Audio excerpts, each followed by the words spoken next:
백성이 말하고 싶어도 끝내 표현하지 못하는 것을 안타깝게 여긴 한 임금이 있었습니다. 그는 잠을 줄였고 눈이 멀어가면서도 책을 놓지 않았으며 반대하는 신하들 앞에서도 자신의 뜻을 굽히지 않았습니다. 그가 이 땅에 남긴 것은 단순한 문자가 아니었습니다. 그것은 모든 사람이 제 목소리를 낼 수 있어야 한다는 신념 그 자체였습니다. 세종대왕 1397년에서 1450년까지 오늘 조선 왕조 500년 역사 속에서도 단연으뜸으로 꼽히는 성군 세종대왕의 일생과 업적을 낱낱이 살펴봅니다. 파트 1. 탄생과 성장, 왕이 될 운명이 아니었던 왕자. 1397년 음력 4월 10일 조선의 세 번째 왕 태종 이방원과 원경왕후 민씨 사이에서 셋째 아들이 태어납니다. 이름은 이도. 훗날 세종이 될 인물입니다. 이도 태종의 셋째 아들.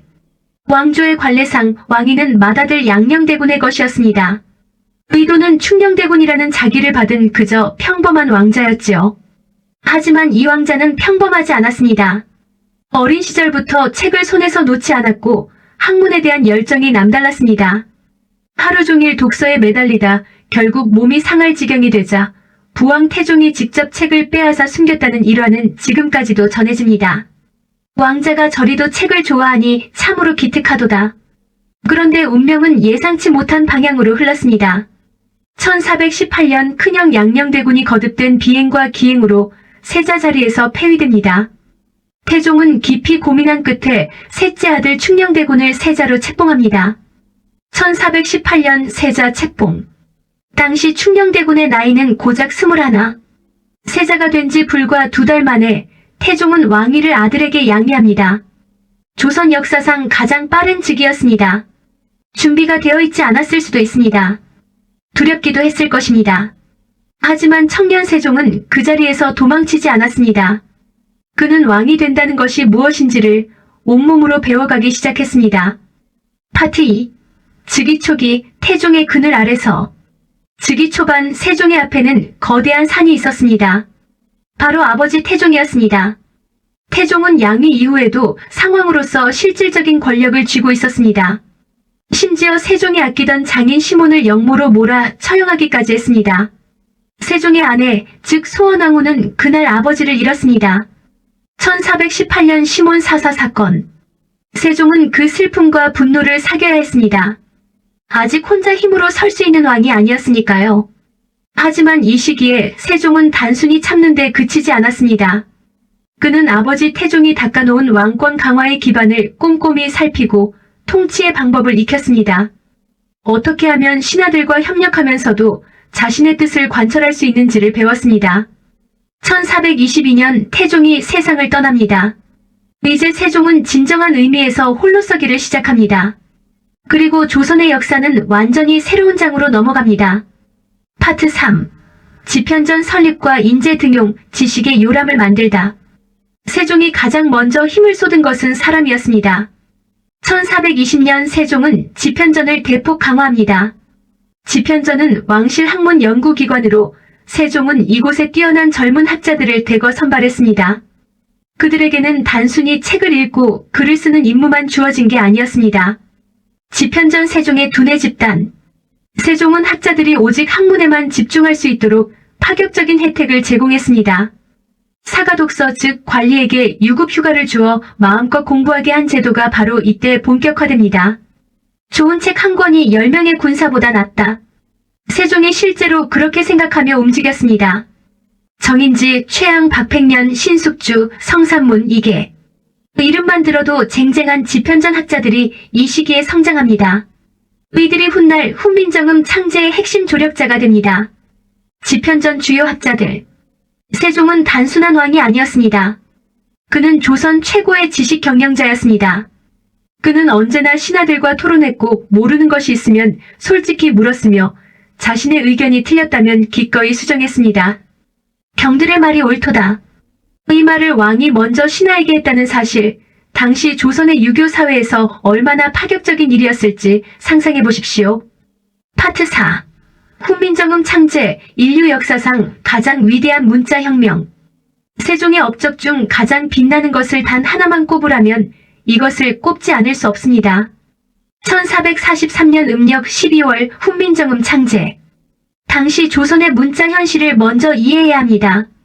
조선은 공식 문자로 한자를 사용했습니다. 그런데 한자는 배우기가 극히 어려웠습니다. 수천 개의 글자를 익혀야 겨우 읽고 쓸 수 있었으니 글 공부는 오직 양반 계층의 특권이었습니다. 백성들은 말은 할 수 있었지만 그 말을 글로 쓸 수 없었습니다. 억울한 일이 있어도 관청에 하소연할 글조차 쓰지 못했습니다. 자신의 감정을, 생각을, 이야기를 문자로 남길 수 없었습니다. 나란 말씀이 중국과 달라. 훈민정음 서문의 첫 구절은 이렇게 시작합니다. 나란 말씀이 중국과 달라 문자와 서로 통하지 아니하므로 어리석은 백성들이 말하고 싶은 것이 있어도 끝내 제 뜻을 펴지 못하는 이가 많다. 이 한 문장이 훈민정음 창제의 모든 이유를 담고 있습니다. 세종은 학자도 아니고 언어학자도 아니었습니다. 그런 그가 독창적인 문자 체계를 만들었다는 것이 얼마나 놀라운 일인지 모릅니다. 훈민정음은 하늘, 땅, 사람을 상징하는 철학 위에서 설계되었습니다. 자음은 발음기관의 모양을 본떴고 모음은 천지인의 원리를 담았습니다. 초성 17자, 중성 11자. 이 28개의 글자 조합으로 거의 모든 한국어 소리를 표기할 수 있게 되었습니다. 초성 17자, 중성 11자, 훈민정음 28자. 창제 과정은 순탄하지 않았습니다. 지편전 부제학 최만리를 비롯한 신하들이 강력히 반발했습니다. 이미 중국에 문자가 있는데 왜 새 글자를 만드십니까? 이는 중국을 섬기는 사대의 예에 어긋나는 일입니다. 세종은 단호했습니다. 그대들은 운서를 아는가? 사성치름을 아는가? 내가 직접 연구하여 만든 것이니 반박하려면 근거를 대라. 세종은 이미 논리로 모든 반박을 준비해두고 있었습니다. 1446년 훈민정음 해례본이 반포됩니다. 글자뿐만 아니라 그 원리와 사용 예시까지 담긴 세계에서 유일무이한 창제자가 직접 원리를 설명한 문자 탄생의 순간이었습니다. 1446년 훈민정음 반포 유네스코 세계기록유산 등재. 1997년 유네스코는 훈민정음 해례본을 세계기록유산으로 등재합니다. 그리고 매년 10월 9일 대한민국은 한글날로 이날을 기념합니다. 600년이 지난 지금도 우리가 이 말을 나눌 수 있는 것은 그 청년왕이 밤새 책상 앞에서 홀로 연구했기 때문입니다. 파트 5. 과학과 기술, 조선을 과학강국으로. 세종의 위대함은 훈민정음에 그치지 않습니다. 그는 조선을 과학기술 강국으로 만들기 위해 끊임없이 발명과 연구를 장려했습니다. 세종대왕의 과학 업적. 첫째, 치국이. 1441년 세계 최초로 강우량을 측정하는 기구를 발명합니다. 농업국가였던 조선에서 비의 양을 정확히 파악하는 것은 곧 백성의 삶과 직결된 문제였습니다. 유럽에서 우량계가 등장한 것보다 200년 이상 앞선 일이었습니다. 치국이 유럽보다 200년 앞선 발명. 둘째, 자경루. 1434년 장영실이 제작한 자동 물시계입니다. 일정 시간이 되면 스스로 북징 종을 쳐서 시각을 알렸습니다. 세종은 장영실이라는 관노 출신 기술자의 재능을 알아보고 신분의 벽을 허물어 그를 관직에 등용했습니다. 장영실, 신분을 초월한 인재 등용. 신분제 사회에서 노비를 왕의 기술자로 발탁한 것. 이것 하나만으로도 세종의 인재관이 얼마나 파격적이었는지 알 수 있습니다. 셋째, 앙부일구. 해시계입니다. 세종은 이를 종로거리에 공개 설치하도록 했습니다. 글자를 모르는 백성도 시간을 알 수 있도록 숫자 대신 12지신 그림으로 시간을 표시했습니다. 앙부일구, 백성을 위한 공공시계. 넷째, 천문연구. 세종은 칠정산이라는 독자적인 천문역법을 만들어 중국에 의존하던 달력에서 벗어났습니다. 조선의 위도와 경도를 기준으로 한 자주적 역법의 탄생이었습니다. 이 모든 발명과 연구가 단 한 명의 왕의 재임 기간에 이루어졌습니다. 세종은 직접 기술을 배우고 학자들과 토론하고 실험을 독려했습니다.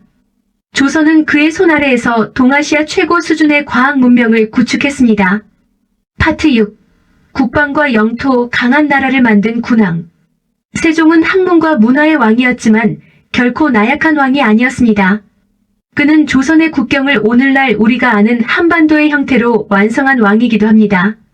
사군 육진 개척, 한반도 국경의 완성. 북방에는 여진족의 침략이 끊이지 않았습니다. 세종은 최윤덕과 김종서 장군을 앞세워 북방 정벌에 나섭니다. 압록강 상류의 사군, 두만강 일대에 육진을 설치하며 영토를 크게 넓혔습니다. 이때 확보된 국경선이 오늘날 한반도의 북쪽 국경선과 거의 일치합니다. 1419년 대마도 스시마 정벌. 남쪽으로는 1419년 이종모 장군을 파견하여 외구의 본거지 대마도를 직접 정벌합니다. 이후 삼포를 개항하여 합법적 무역체계를 구축하고 외구의 침략을 크게 줄이는 데 성공합니다. 세종은 한 손에 붓을 들었지만 다른 한 손에는 칼을 들 줄도 알았습니다. 나라를 지키는 것이 백성을 지키는 첫 번째 방법임을 그는 잘 알고 있었습니다. 파트 7. 민본정치, 백성을 하늘로 섬긴 왕. 세종의 모든 정책 뒤에는 하나의 철학이 있었습니다. 백성이 근본이다는 민본. 민본, 백성이 근본. 1430년 세종은 당시로서는 파격적인 일을 합니다. 새로운 세금 제도인 공법을 시행하기 전에 전국의 백성들에게 의견을 물은 것입니다. 무려 17만 2천여 명에게 설문을 돌렸습니다. 역사상 최초의 대규모 여론조사라 해도 과언이 아닙니다. 17만 2천 명 대상 공법 여론조사 역사상 최초. 백성에게 묻는 왕. 그것이 세종이었습니다. 노비에게도 출산 휴가를 제도적으로 보장했습니다. 어머니가 아이를 낳으면 100일의 휴가를 주었고 남편에게도 30일의 휴가를 부여했습니다. 600년 전의 일입니다. 의료 분야에서도 세종은 앞섰습니다. 향약 집성방을 편찬하여 값비싼 중국 약재가 아닌 국내 약초로 백성을 치료할 수 있도록 했습니다. 의료의 국산화, 의료의 대중화를 추진한 것입니다. 향약 집성방 의료의 국산화. 그뿐만이 아닙니다. 과학을 정비하고 음악 이론서를 편찬하며 문화의 수준도 높였습니다. 농사직서를 펴내 농업기술을 체계화했고 법전을 정비하여 형벌을 공정하게 만들려 했습니다. 세종의 재위 32년은 조선 역사 전체를 통틀어 백성의 삶이 가장 눈부시게 발전한 시기였습니다. 파트 8. 고난과 인간 세종, 병과 슬픔을 안고. 그러나 세종의 삶은 빚만 있었던 게 아닙니다. 그는 평생 수많은 질병에 시달렸습니다. 과도한 독서로 인한 심각한 안질, 당뇨, 부종, 피부병. 한때는 거의 실명에 가까울 정도로 시력을 잃었지만 그래도 손에서 책을 놓지 않았습니다. 세종의 질환들, 당뇨, 안질, 부종. 1446년에는 평생의 반려였던 소원왕후가 세상을 떠납니다.